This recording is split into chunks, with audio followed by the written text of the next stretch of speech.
Welcome, dear friends.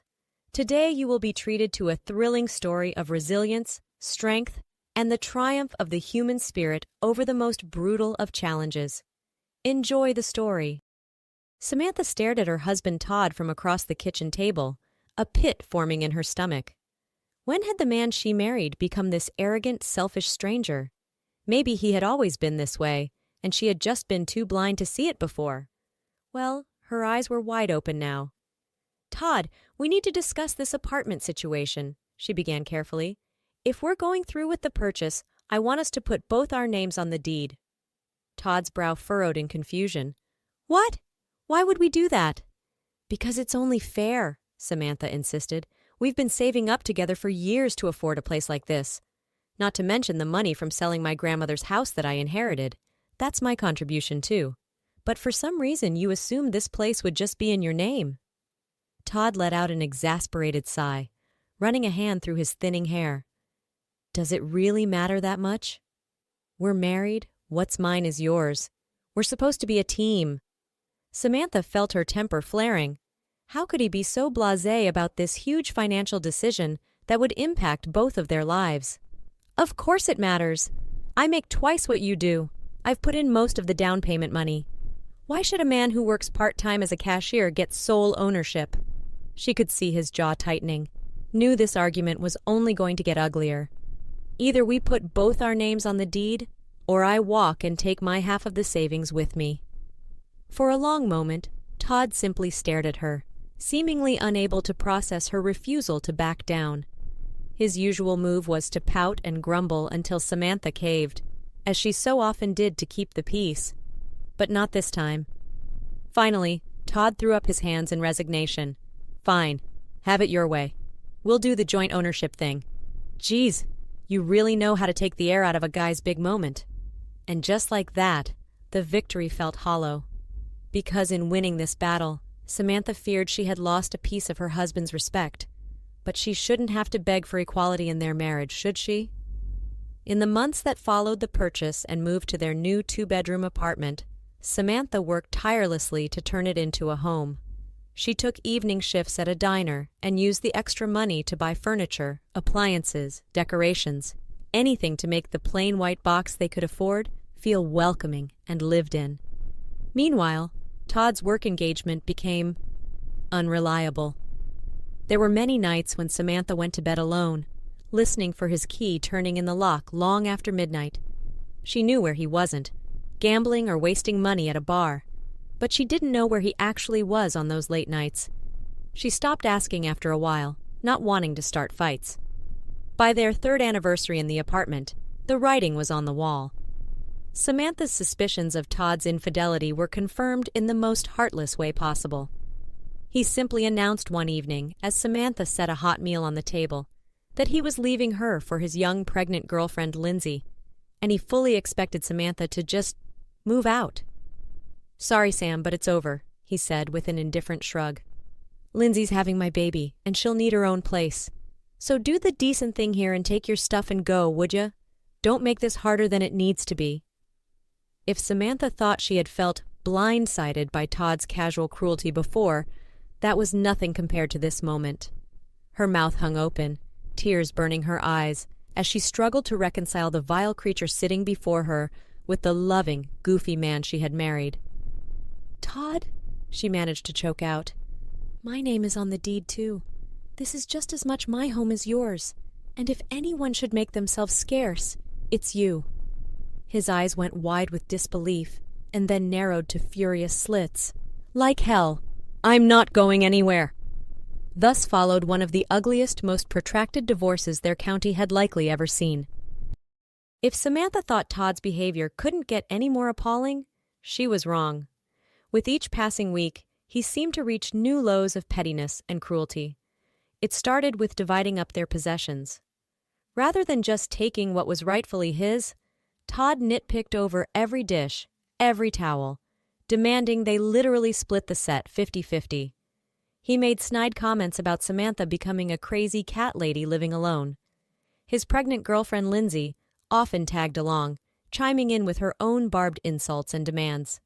But the worst was yet to come. After the judge granted the divorce, awarding Samantha the right to remain in the apartment they had co-owned, Todd revealed his ultimate revenge. He had found a cash buyer for his half of the property. Some random stranger he smugly promised would make Samantha's life hell. Sure enough, a few weeks later, there was a new roommate in Samantha's apartment.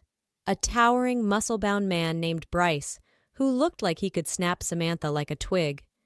He introduced himself by barging into the kitchen where Samantha was cooking, helping himself to her pots and pans to make a meal he claimed was for getting to know his new roomie over dinner. Samantha felt her stomach drop to the floor. This random threatening man was now co-owner of her home, all because her spiteful ex-husband wanted to make her life miserable. She started spiraling, fearing for her safety, wondering if she would be forced to move out after all. But then Bryce turned around and stopped cold, a look of shock and recognition crossing his rugged face. "Sammy? Samantha Collins? Oh my God, I never would have recognized you." Samantha felt her own jaw drop as it clicked into place. "Bryce? Bryce Larson? From high school?" Suddenly, they were both gasping with laughter and flinging their arms around each other in a tight embrace. Bryce was the funny, friendly captain of the football team that Samantha had had a crush on back in the day. He was the polar opposite of the creepy intruder she had feared. As they caught up over the dinner Bryce had prepared, Samantha poured out the entire story of her imploded marriage and Todd's despicable move of buying out just to torment her. By the end, there were tears in her eyes, but Bryce's expression was thunder. "That pathetic, petty son of a bitch!" he growled, pounding a thick fist into his palm. "Don't worry, Sammy. That asshole's not going to make your life a living hell, because as of right now, you and me are teammates again. I'm moving in for real." Over the next few months, Bryce made good on his vow to be Samantha's protector and closest friend. He used his construction worker's skills to make renovations and upgrades around the apartment.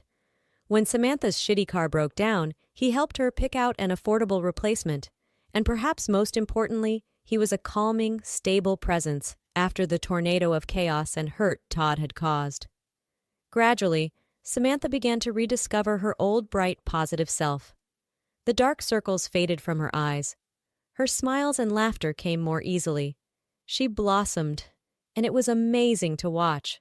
For Bryce's part, he had fallen head over heels in love with this strong, resilient woman. He only wished he could have rescued Samantha from her nightmare sooner. Then, one fateful day, roughly 9 months after Bryce's unceremonious arrival, it happened. They were out running errands when Samantha froze in the mall corridor, because coming straight towards them was a sneering, drunken Todd and his baby mama Lindsay, holding an infant carrier. Well, if it isn't my ex-wife," Todd slurred, puffing out his chest in a sad display of bravado. "Finally decided to trade up and become a full-on whore, huh, Sammy? Hey, is that my kid she's—" Whatever filth he was about to spew was cut off by Bryce's fist slamming into Todd's nose with a sickening crunch. As Todd crumpled to the ground grasping his bloody face, Bryce stood over the crumpled, bloody form of Todd, a look of cold, barely restrained fury etched across his rugged features. "Listen to me very closely, you pathetic piece of shit," Bryce growled in a low, menacing tone. "This woman is 1,000,000 times the human being you could ever hope to be. After everything you've put her through with your arrogance, your cheating, your abuse, you're lucky all I did was break your nose." Todd whimpered, tears streaming from his rapidly swelling eyes as he cradled his injured face. Lindsay stood a few feet away, clutching the baby carrier and gaping in shock. Bryce jerked his head toward the exit. "Now get your skanky girlfriend and that poor kid out of our sight before I really lose my temper. If I ever see your miserable face anywhere near Samantha again, they'll need dental records to identify what's left of you." With that final bone-chilling promise, Bryce turned and gently took Samantha's arm, leading her away from the pathetic tableau while onlookers streamed around them. Once outside, he pulled her into a tight embrace as she dissolved into shuddering sobs against his chest. "It's okay, you're okay," he murmured over and over, stroking her hair. "He's never going to hurt you again, Sammy. I've got your back." And from that day forward, Bryce was true to his word. He became Samantha's fiercest protector, a sworn shield against any further torment from her monstrous ex-husband. In the following months, Their friendship evolved and deepened into something more. Bryce cherished Samantha's kind spirit, her strength, her sense of humor. And Samantha felt herself falling for Bryce's unwavering integrity, his warm affection, his gentle way. They were two souls who had been broken, who had found healing and newfound happiness together. Though the road was rocky, they helped one another rebuild a joyful, peaceful life. As for Todd, he went through a period of lying low and overcompensating with Lindsay, trying to convince himself and others that he was a devoted family man now. But his true selfish, misogynistic colors inevitably showed through. Lindsay finally wised up and left him after one drunken outburst too many, this time putting her precious son's safety over Todd's histrionics. With no money, no home, and in legal hot water, the sad sack loser was left grappling with the burned ashes of everything he had thrown away so callously. While Todd wasted away in self-inflicted squalor, Samantha and Bryce thrived. A few years later, in front of a picturesque church surrounded by loved ones, they joyfully exchanged vows and were married. The once shy, brow-beaten Samantha was now a radiant vision of strength and love. As they danced together at the reception, she gazed up at the adoring face of her husband, her true soulmate, and knew she had finally found peace, respect, and happiness, no more merely existing in someone else's shadow. For the first time in her adult life, Samantha was truly living, freely, bravely, and on no but her own terms.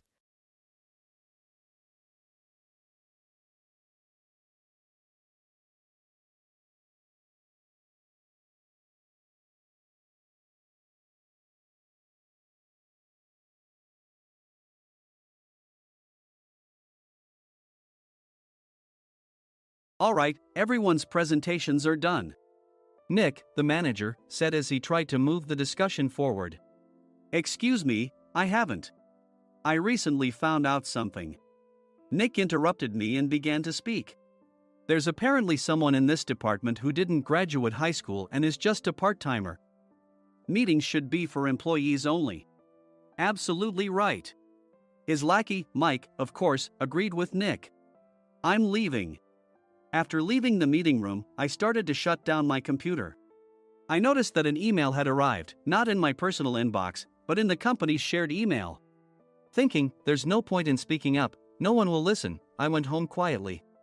The next day, I heard a commotion from Nick's desk. He was staring at his computer screen, his face pale. Nick! Is something wrong? Mike looked at the screen with him. And he turned even paler than Nick. Why is he so angry?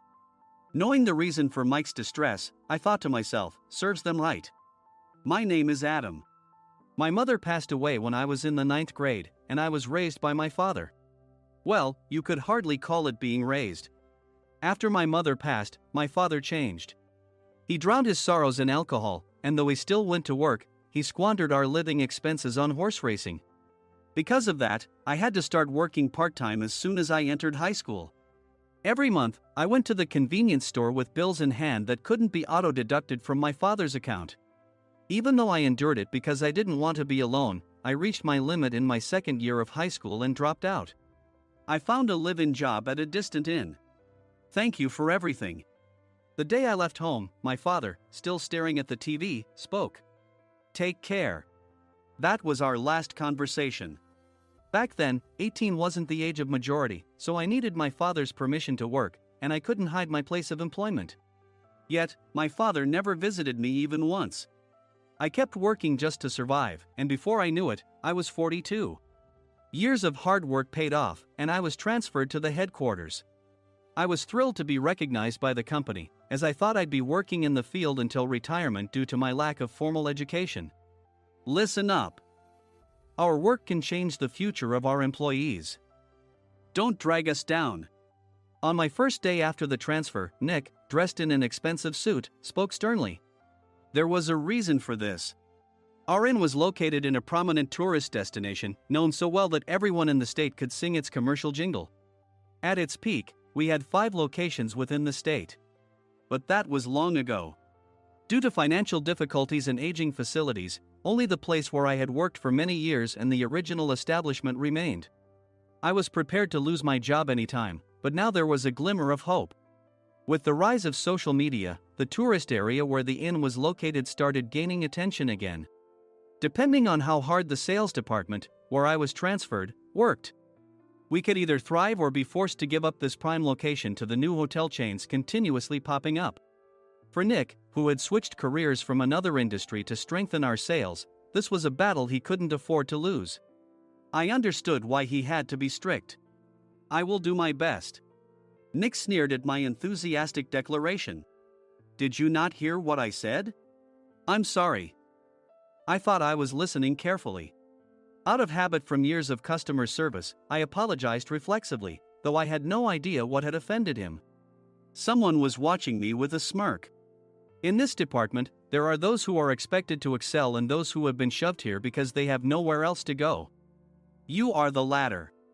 It was Mike, the section chief. He's 7 years younger, at 35. But he was called to headquarters much earlier than I was and had been moving around within the headquarters ever since. I'm not jealous, but I can't accept that he's my boss. Graduating from a prestigious university, he has an unusually high pride and caused many problems as a newbie, making things very difficult for me when I was the front desk leader. When I found out Mike was transferred to the sales department a month before me, I was disheartened. Mike is right. With just a middle school diploma, there's not much you can do. Don't even think about achieving results. As if I didn't exist, Nick remarked, "I'm thirsty." Mike eagerly ran to the coffee maker. It seems Mike is Nick's lackey. I regretted being happy about my transfer to headquarters, wishing I had stayed on site forever. Send a direct mail to every company on this list by the end of the day. Nick only assigned me tasks that even a new graduate could handle. What? There are over 1,000 companies. You want me to send to all of them by today? Yes, if you and your fellow misfits split the work, even those with nowhere else to go should finish by today. I glanced at the employees typing away expressionlessly. They were worn out from customer service, only thinking about leaving on time, or were women reassigned after having children, with zero motivation for work. Even Sam, a new graduate from the same university as Mike, who was supposed to be among the expected achievers, had no enthusiasm for the job, having joined the company wanting to do customer service. "I don't care what they say, I plan to quit any time," he said. Only Nick and Mike were highly motivated, making all the decisions between the two of them. I originally only wanted to work at the inn to survive and had no particular attachment to this job. I swallowed my words, thinking I had no right to reprimand them. About a month after the transfer, Nick told us with a frustrated look, "To commemorate the 50th anniversary, we've decided to create a plan exclusive for one group per day." Originally, Mike and I were supposed to come up with it, but our president, Mr. Thompson, insists on hearing everyone's opinions. "So, you all get a chance." As Nick explained, Mike began handing out prints. "Make sure not to embarrass Nick. If your ideas are half-baked, you'll have to redo them." It seemed that they had printed his handwritten notes by Mr. Thompson, which included several questions and a section for free responses. It made sense why Nick had to seek our input, given that all responses had to be submitted to Mr. Thompson. We were given a week to think about it, and a meeting was scheduled to compile our ideas. My plan is to let guests enjoy both the old and modern America. Nick began the presentations. Guests would watch a master confectioner at a nearby traditional sweet shop make sweets in front of them. The welcome drink would be premium tea in a bottle. Nick's plan was certainly attractive. After his presentation, Nick called on us to present in the order we were seated. Just as I stood up for my turn. "All right, everyone's presentations are done." "Excuse me, I haven't. I recently found out something." Nick interrupted me. "There's someone in this department who didn't graduate high school and is just a part-timer." He was likely talking about me. I joined the company as a part-timer and was made a full-time employee when I turned 20. That was 20 years ago, so Nick and Mike probably had no chance to know until recently. Meetings should be for employees only. Absolutely right. After that, Nick kept creating opportunities to solicit everyone's opinions, purposefully excluding me from speaking. The meeting unexpectedly heated up and went past the scheduled end time. A few people asked to leave, and the discussion continued with the remaining few. "Still here?" Normally, you'd leave in that situation. Though I had no attachment to the job initially, hearing kind words from customers made me want to make them happier. For someone like me, with nowhere to go, the inn was my home and customer service was my life. I felt pathetic about my current self. I'm leaving. I left the conference room and started shutting down my computer. I noticed an email had arrived, not in my personal inbox, but in the company's shared email. Thinking no one would listen to what I had to say anyway, I quietly went home. The next day, while preparing the DM as instructed, I heard a commotion from Nick's desk. In his haste to stand up, he hit his knee on the desk. He stared at his computer screen, his face pale. "Nick? What's wrong?" Mike, thinking he should be the first to rush over, approached Nick while still wearing his coat. He peered at the screen with Nick. And he turned even paler than Nick. Why is he so angry? Who is responsible for this company? Nick, more irritated than ever, asked, and Mike answered without checking. Probably Sam. Sam wasn't there because he was attending a morning training session for new hires. Nick gave up on getting angry and returned his gaze to the screen. They were looking at an email that arrived right after the end of the working day yesterday. Apparently, no one, including me, had checked it before leaving. The email was from a large company that used us for their annual employee trips. The president and executives of that company also frequently used our services personally. President of the company, Mr. Mason himself, had declared that neither he nor his company would ever use our services again. Well, some companies cancel their employee trips or stop using our services due to financial struggles.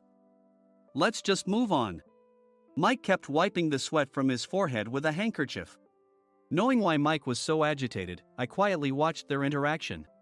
Do you know how much revenue we get from that company? We can find other guests to fill the rooms, but we'll lose the banquet costs, gift shop revenue, rental car fees, and more. Moreover, the gifts were supposed to be prepared by the traditional confectionery shop involved in Nick's proposed plan. If it's known that we incurred such a huge loss at this critical time, Nick's position in the company would be jeopardized. Nick took a deep breath, seemingly trying to calm himself. All right, Mike. Go to New York right now and apologize to Mr. Mason. What? You're coming with me, right? I have urgent work to do. I trust you, which is why I'm entrusting this to you. Please. Mike, believing Nick's sincerity, agreed with a determined look on his face, saying, yes. That's Nick for you.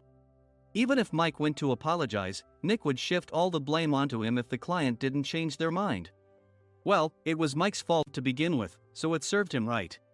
About 3 hours later, Sam answered a call from somewhere and repeatedly apologized, saying, I'm very sorry. Everyone watched to see what was happening. After ending the call, he informed Nick with a weary tone. When Mike arrived at the client's company, he only made things worse, further infuriating Mr. Mason. He was demanding, get his boss here immediately. It was no wonder Sam was exhausted, dealing with such a call right after returning from training. What is that idiot doing? All right, Adam, you're coming with me. If sacrificing Mike didn't work, then I must be next. Normally, I'd want to refuse at all costs, but I saw an opportunity in this situation. If I can be of assistance, I'd be happy to join you. I immediately followed Nick, and we flew to New York. When we introduced ourselves at the reception, it became clear how serious the situation was. As the receptionist personally escorted us to the president's office. Angry voices leaked through the door, making both Nick and me uneasy. Excuse me. I'm Nick, the supervisor. I understand my subordinate has caused you trouble, and I deeply apologize. Nick, with his experience in the corporate world, knew enough to offer an apology before excuses. However, his customer service skills left much to be desired. I sighed as I saw Mike trembling like a small dog in the corner of the room. What kind of training are you giving your subordinates? Mr. Mason glared at Nick with a red face. The intensity of his gaze made even Nick take a step back. Regrettably, I joined this company only 2 years ago and was unaware of Mike's issues. I should have identified his shortcomings sooner. Indeed. I should have realized sooner. No sensible person would come to apologize and then give a lengthy presentation on the drawbacks of not using their inn. Nick froze, his mouth slightly open. Suspecting the worst, I picked up the documents that had fallen to the floor. It seemed Mike hastily prepared these documents on the plane, listing the disadvantages. Disadvantage 1: if you change the venue for the company trip, employees might suspect it's for cost-cutting reasons, leading to a negative impression. Reading it aloud half-jokingly, Nick snatched the papers from my hand and checked the contents with a furious expression. Among the stack of documents was a receipt from a nearby convenience store's copy machine. I felt a pang of dread, hoping he hadn't shown the receipt as well. What do you think he said when I asked what kind of nerve he had to do this? I'm very sorry. Faced with the dire situation, Nick must have thought there was nothing left to do but apologize. In a voice smaller than I'd ever heard from him, he uttered words of apology. He said, "I'm a Harvard graduate. I don't believe I said anything wrong." Mike! What have you done? Forgetting his plan to pin the blame on Mike, Nick yelled loudly, even in front of Mr. Mason. "I didn't do anything wrong." "You're still saying that? Look at him." Mike pointed at me with a shaking hand. "I was assigned to headquarters in my 20s and now I'm a section chief. This guy only made it to headquarters at 42. Everything I've done proves I was right. So why are we losing the contract?" Having said his piece, Mike collapsed to the floor. "Of course. You were sent there because you had nowhere else to go." Mike never expected to hear such words from someone he looked down upon. He lunged at me, and Nick hurriedly stepped in to stop him. "Mr. Thompson told me Mike is a quick thinker, and to take good care of him." There's no way he was pushed aside. "Don't make things worse here. He didn't say quick thinker, he said only quick-witted, didn't he?" I don't remember that part." I recalled the many troubles Mike caused when he was a newbie. When Mike was on the front line, his pride was so high that he never apologized to customers. Customer service, especially in our job, doesn't work alone. It brings both good and bad situations. If the front staff or housekeepers made mistakes, or the cleaning company didn't properly clean a room, one had to apologize to the customers regardless of personal fault. Mike, in such situations, would never apologize, insisting he wasn't at fault. This often angered customers, and as the front desk leader, I frequently had to apologize on his behalf. He caused complaints and disrupted operations, which is why he was quickly moved to headquarters. In departments where he didn't interact directly with customers, his quick thinking was beneficial and things went well. But it seemed his flaws were starting to show. Corporate reservations are supposed to be entered into the system by the sales representative. But a quick check yesterday revealed that more than 10 items were missing from the client's reservation. The handover document clearly stated what needed to be prepared. Why didn't you enter it into the system? Why do we have to give them special treatment? Filling rooms near the banquet hall, setting up all the food in advance. Specifying the brand of wine, they're too demanding. No wonder he always angered customers, I thought, feeling a headache coming on. Grouping them in rooms near the banquet hall is for our benefit too. It makes it easier for the staff to set up beds and serve breakfast since everyone's schedule is synchronized. As for the other requests, Mr. Mason suggested them to lighten our load. I didn't know that. Nick finally seemed to realize that Mike was the one who had angered the client. What did you say to them? I just told them we wouldn't give them special treatment anymore. We shouldn't waste effort on things that don't bring in money. I was utterly exasperated at his lack of understanding of customer service. Of course, we shouldn't comply with unreasonable demands. But carrying over successful practices from past stays makes customers feel remembered and enhances their experience. Good memories encourage repeat visits. That's part of our job. I looked down at Mike, who was sitting on the floor. In our job, nothing is a waste. Mr. Thompson likely moved you to the sales department, hoping you'd finally understand this. How do you think he feels now that you've failed to meet his expectations? Mike, tears in his eyes, fled the president's office. I was amazed he still hadn't apologized. You have it tough, Adam. It's okay, we're all employees of the same company. I deeply apologize for this disrespectful incident. Especially after all the care you've shown us. If it weren't for you, Adam, I really would have stopped staying here. When I heard you were moving to the sales department, I was willing to reconsider if you handled it. Seeing us talk so amicably, Nick's face contorted. Do you two know each other? Adam's service is excellent. I always requested him specifically. Normally, we don't accept specific staff requests, but we made an exception for Mr. Mason, adjusting my shifts accordingly. He had personally stayed at our hotel just before my transfer, and during casual conversation, I mentioned, I'm moving to the sales department soon. If I hadn't told him then, things could have been much worse.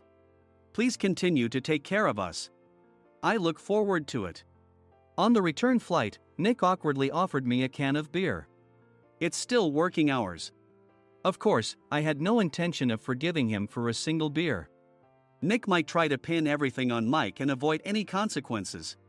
While pondering this, a startling fact came to light. Nick, the tea bottles for the plan have arrived. I handed Nick a bottle labeled with our inn's name. They look good. What are you talking about? These are plastic bottles. I had assumed we would use the trendy, high-end bottling tea. But what arrived were ordinary plastic bottles of tea with customized labels. The only unique aspect was the label, which had the inn's name, making it look customized. Upon further investigation, I discovered that a substantial amount of money was set to be paid to the tea company. It was priced like bottling tea. Does this plastic bottle really cost $100 each? The tea inside is specially blended for us. The extra cost is for that. Wouldn't it be better to use another tea company? Or is there a specific reason we must use this one? As Nick continued to make excuses, I showed him a printed email. I informed the tea company's president, Mr. Mitchell, that we discovered irregular payments and he confessed. He said you two were high school classmates and planned to split the extra money. That idiot. Why did he confess? That's not important. You should worry about yourself, this could turn into a police matter. Opening the bottle cap, I suggested. How about calming down with this tea? It supposedly has a relaxing effect. Nick drank the tea frantically. In the following days, decisions were made about their fates.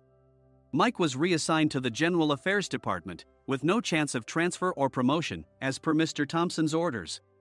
As for Nick, since the payment to the tea company hadn't yet been made, he narrowly avoided legal trouble. Instead, he was encouraged to leave the company, and to avoid further complications, Nick submitted his resignation. Rumor has it that connections between HR departments have made it difficult for him to find new employment. Even though it was good to have those two gone, something unexpected happened in the sales department. Everyone became motivated and united in refining the 50th anniversary plan. In the end, my plan was adopted. We collaborated with the Tourist Information Center to provide personalized guides. The plan, tailored to the number of guests, was truly special for the 50th anniversary. Hey, is Adam's family coming to stay? I immediately booked that special plan for my family. Sam noticed it on the reservation list and quickly picked up on it. Yes, I'm inviting my father. That's great. I might invite my parents too. I lacked the courage to face my father just as Adam. But here, with the confidence Mr. Mason praised, I felt ready. The 50th anniversary plan was a perfect opportunity to reconnect with my father. I hoped to bring back the days when we could laugh together as we once did.